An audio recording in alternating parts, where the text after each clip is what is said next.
Hello, welcome to Scaling for Passive Profits. This is your masterclass series on producing passive profits, attracting new clients, managing your mindset, and boosting sales.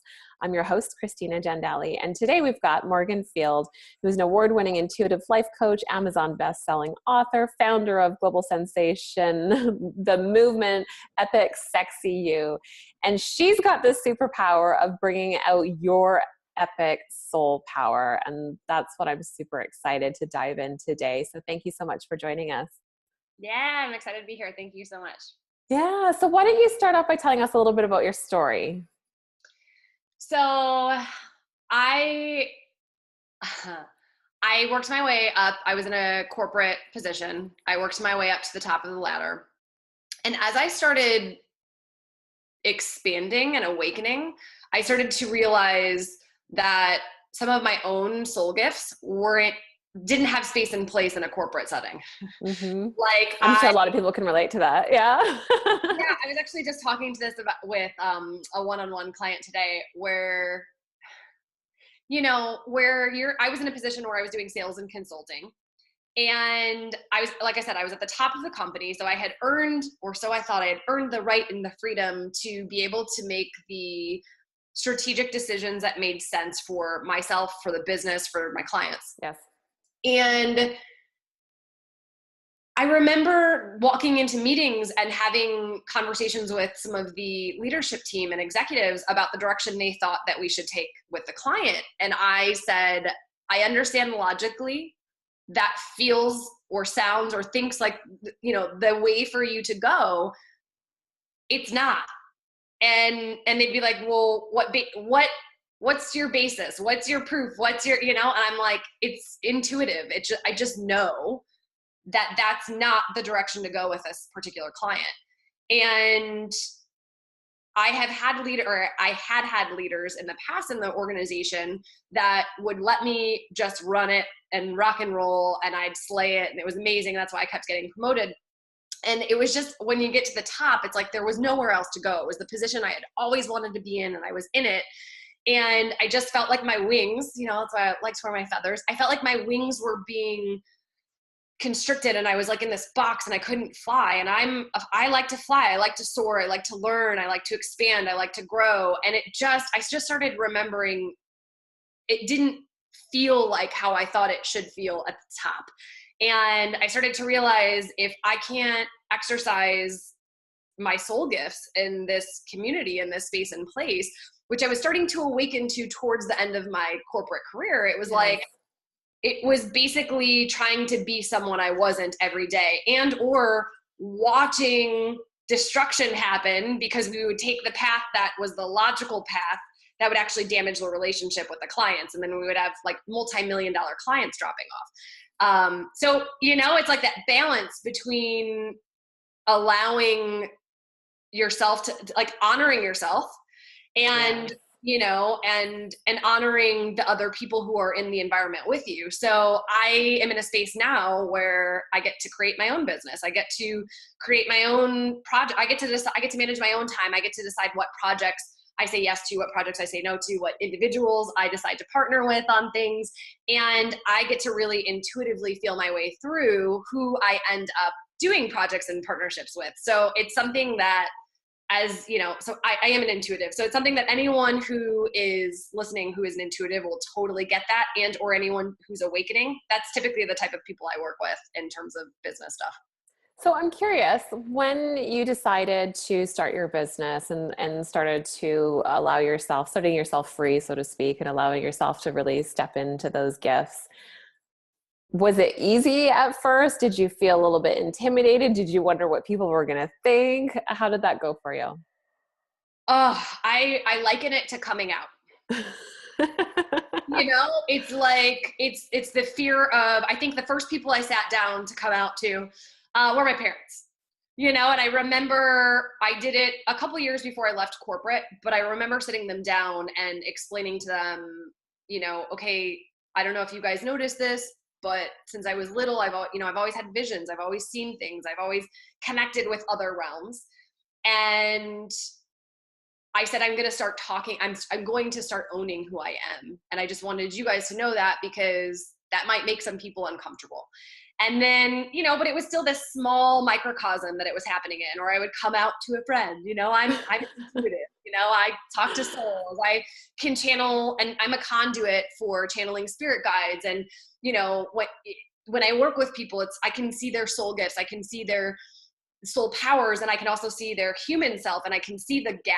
And whatever the gap is, as we start to bridge it, is where you become more and more powerful. And talk about scaling profits, right? It's like, holy crap. So it's very much for people who are in that soul arena, it is a game changer to just align more and more with your soul gifts. And so as I was coming, the biggest coming out was writing a book that was 350 pages of sharing not only my darkness and my journey, also claiming to the world, I'm an intuitive, I speak with spirit. And so now I'm pretty comfortable with it. I think I make other people uncomfortable. But that's a piece of my brand, is helping others be unapologetically whoever they are. So you don't have to necessarily be connected to spirit, right? But if you're people pleasing, you can't run a profitable business. Well, that's not true. You can be profitable, but you will not be receiving the profit of joy.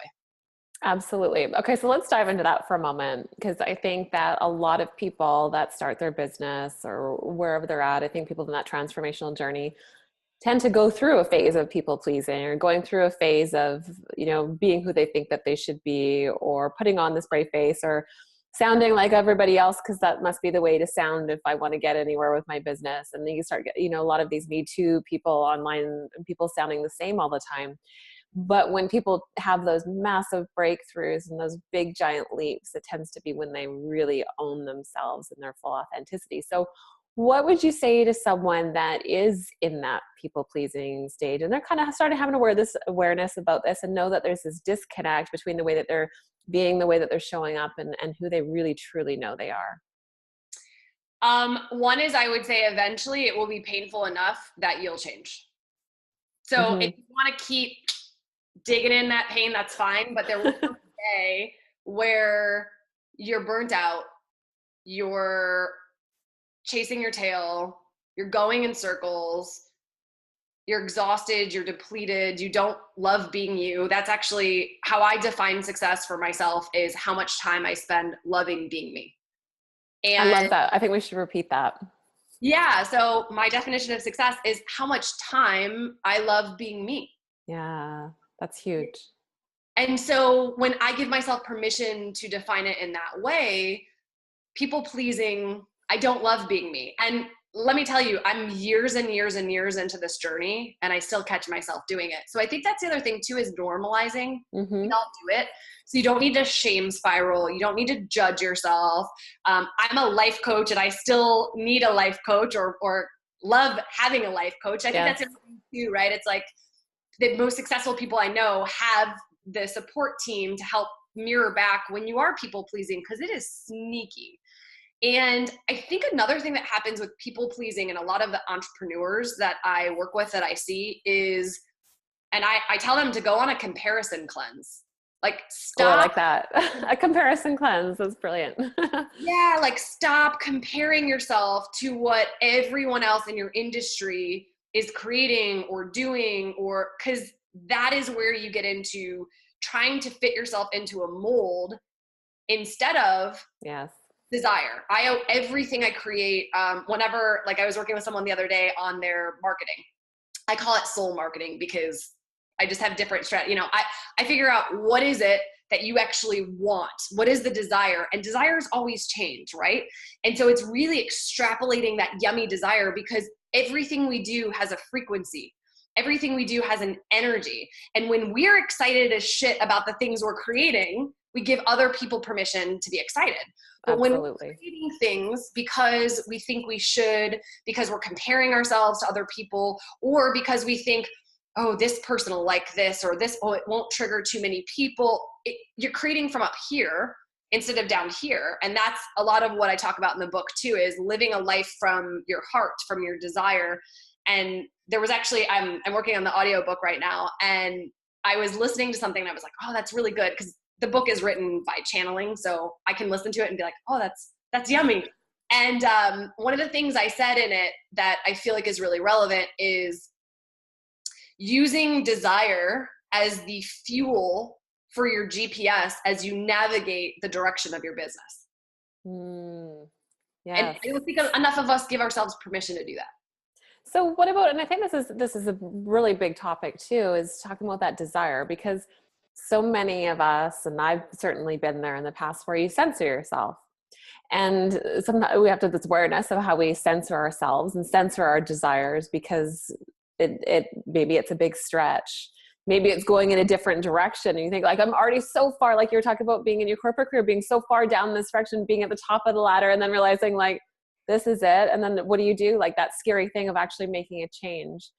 So what would be your suggestion there in helping people really gain clarity on knowing what their desire is without censoring it? It's so simple, and yet we make it so complex. Every single session and every single retreat, every single everything that I do, my question is always, what do you want? Because, and it's that simple. It's sitting down and you're going to hear, I don't know. And no, that's not true. You do know. We all know what we want. We just have to have courage to be honest with ourselves. It's a radical honesty with self. So when someone tells me they don't know what they want, I call BS. Because you do. There's just something into, I was talking to someone the other day who said, hey, maybe you could help me, because this is really common. This is why I'm laughing. And I do it myself too. We're all human, right? Totally. So I was talking to someone the other day and they were like, hey, maybe you could help me uncover some of the things I want. And I said, sure, give me, like, just share with me some things you were thinking. Crystal clear as day. They mapped out their entire business. And I was like, I'm kind of confused. And they were like, what are you confused about? And I was like, you just told me exactly what you want your business to look like. And they were like, oh, huh. That's right? it? So like, you may not know how. And that's the other thing too with desire. Sometimes there's this version of us, this mind chatter, that feels like we can't honor a desire or say it out loud unless we know how it's going to come into fruition. Yes, so true. Coming from a place of limitation versus possibility of just being open to, yeah. And just knowing that desire is the fuel. So just starting with, I want this thing. I want to create this. I have no idea how. I just want that. And speaking in terms of wants, so I would challenge people watching and listening to first ask themselves, what do I want? And then pay attention to when they're saying what they don't want. Because sometimes it's easier to pay attention to things that you don't want than it is getting clear on what you do want. Well, and when you're saying what you don't want, you're actually manifesting more of that. And so I'm challenging people to, like, yeah, okay, but what do you want? So flip it. Yes. So you don't flip it. You don't want debt. Great. You want abundance. You want to get out of debt. No, you want to create abundance. You want to, you don't want clients who cancel. No, you want clients who show up and give 100%. Like, reframe it, because neuro-linguistically, whatever comes from here and pops out of our mouth, we will start to create, it's all energy. We'll start to create the energy of it. So in order to really be able to give ourselves permission to play with desire, we just have to give ourselves permission to understand desire language. I see this a lot in relationships, and it's like, if our relationships are on point, it fuels our business. And when our relationships are not on point, whether it's family ships, friendships, romantic ships, whatever it is, right? When they're if there's too much tension, it impacts our business, right? And Absolutely. So I see this a lot in business, in relationships as well, where we're focused on what we don't want. We're focused on what they're doing wrong. And it's like, just start focusing on what you do want. Well, what do I want? And speak that into existence, right? Start telling someone, hey, you know what I would love is if we could, go on a romantic date this weekend, versus you never take me out on a date.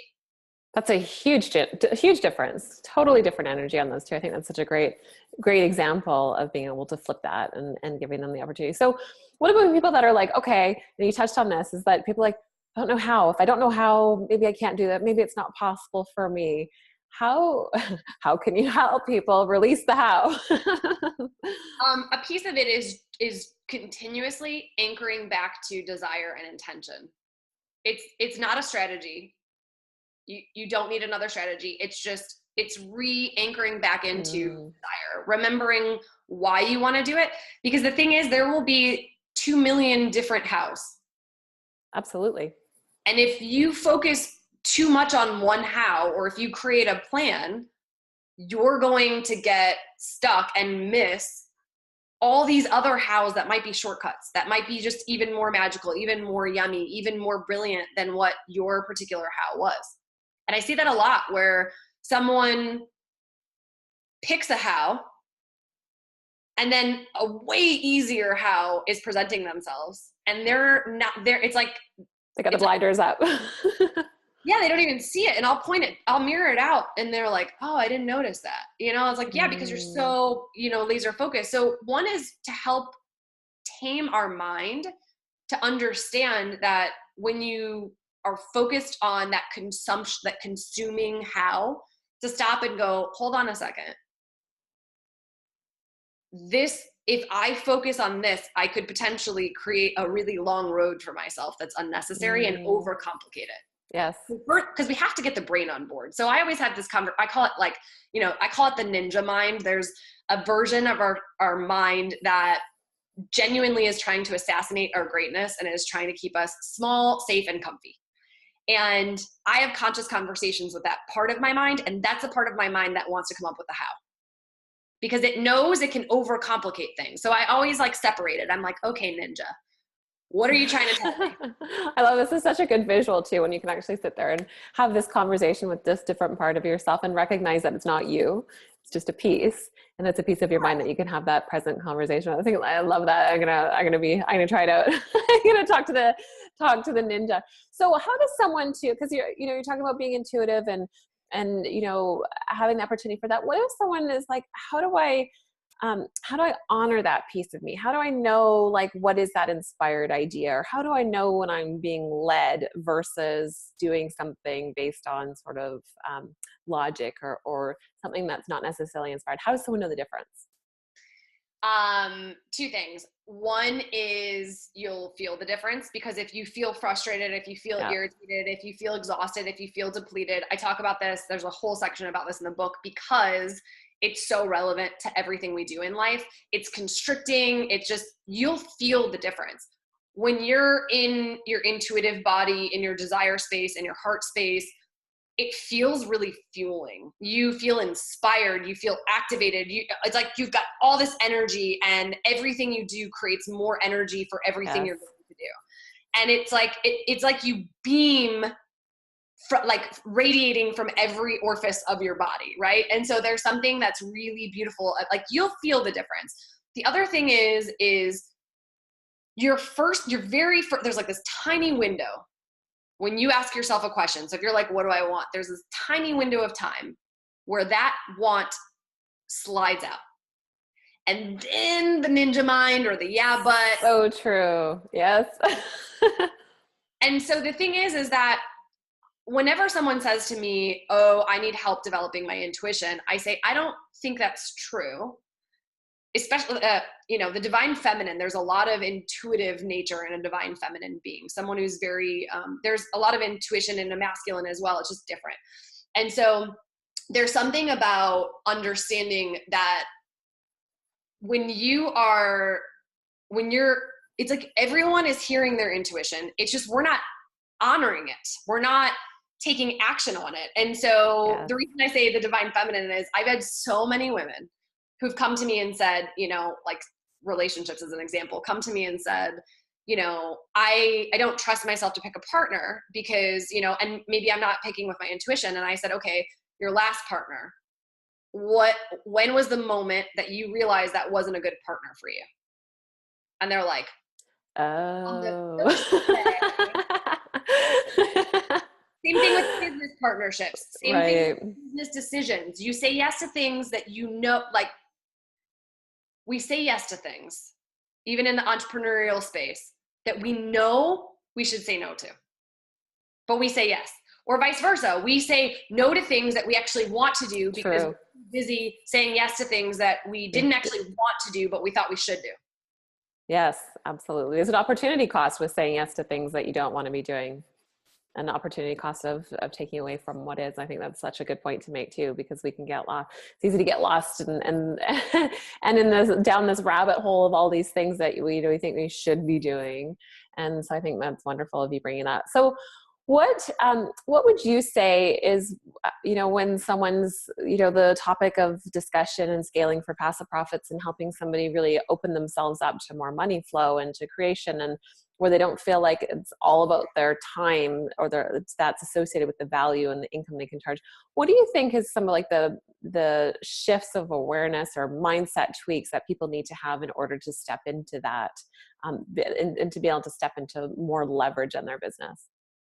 So a couple things. I mean, it all goes back to what your intention is. So your intention is to create more passive profits, right? Which it's interesting to me because I think that word is kind of sneaky. Totally. And I love that you're bringing this up, because this has definitely come up through this series too. So why don't you start off by saying even what your definition of passive income is? Well, to me personally, passive income comes when you have primed a foundation and you have, to me, that I always associate it with more of that empire building piece. Yes. Right? It's like you're playing with a bunch of things. Eventually you kind of figure some things out and then you get right. But it's like to what I see, because I feel it a lot when people are like, I want to create income in my sleep. And I'm like, cool. Well, you have to do a lot while you're awake initially to build and prime that foundation. Yes. And like, it's understanding everything is an energy exchange. So, it goes back to what is it that you want to provide the world? What are you willing to, I'm doing a book club right now on Think and Grow Rich, right? And just that idea of Napoleon Hill's concept, where it's really understanding what is it that you're willing to give to the world in exchange for the abundance that you're trying to build in your business. And what I see a lot of entrepreneurs doing is wanting to, in 3 hours of their day, their week. I have some people that, they're like, oh yeah, I want to manifest, this passive profit. I don't want to do really much anything for it. And, but like 3 hours a week, I'm willing to give to it. And I was like, okay, cool. Like, I'm probably not going to be the person that you want to work with, because I call bullshit on that, like it just, that's not the way that this works. It is something that I genuinely believe when you pick something that you are passionate about and that you genuinely want to create mastery in. So that's the other thing too. If you have a business and you were just doing it to make profit, you're going to be grinding. You're going to be hustling. Oh, absolutely. Right? Without a doubt. Yeah. When you choose something you love, which is what I did, like I genuinely was like, what kind of lifestyle do I want? How do I want to inspire the world? What is the imprint I want to leave on the world? And then I created a business around that. So profits for me have always been very abundant and in flow because I am aligned with what I'm doing. So it's like continuously aligning yourself with and checking in. Every year I'm different. So this year my business model has shifted quite a bit. So in order for me to create the income, I don't have, and that's something I would encourage people, you don't, just because you can create income a certain way and you have in the past, doesn't mean that you have to continue doing it in that way. There are other ways that'll continuously present themselves. And for passive profits, the way that I look at it is 1 times infinity. I'm one person. I realized very early on in coaching that if I wanted to leave the imprints on the world that I do, I wasn't going to do it one-on-one. Now, granted, I still work with people one-on-one. It's just a different type of audience that I would work with one-on-one than the mass, right? So if I want to passive, I think for myself and my own business and experience is what is the imprint and gift and light and love that I'd like to give to the masses. And I'm a great coach. Way of being able to put it. Yeah.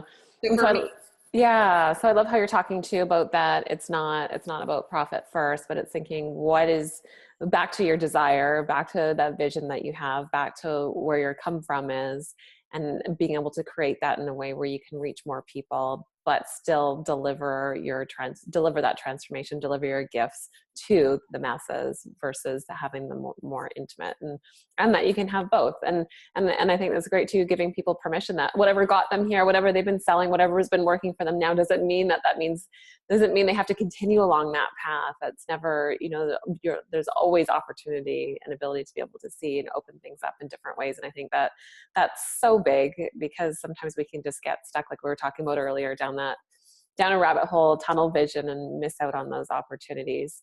So what's one piece of advice that you want to make sure people leave with today? Man,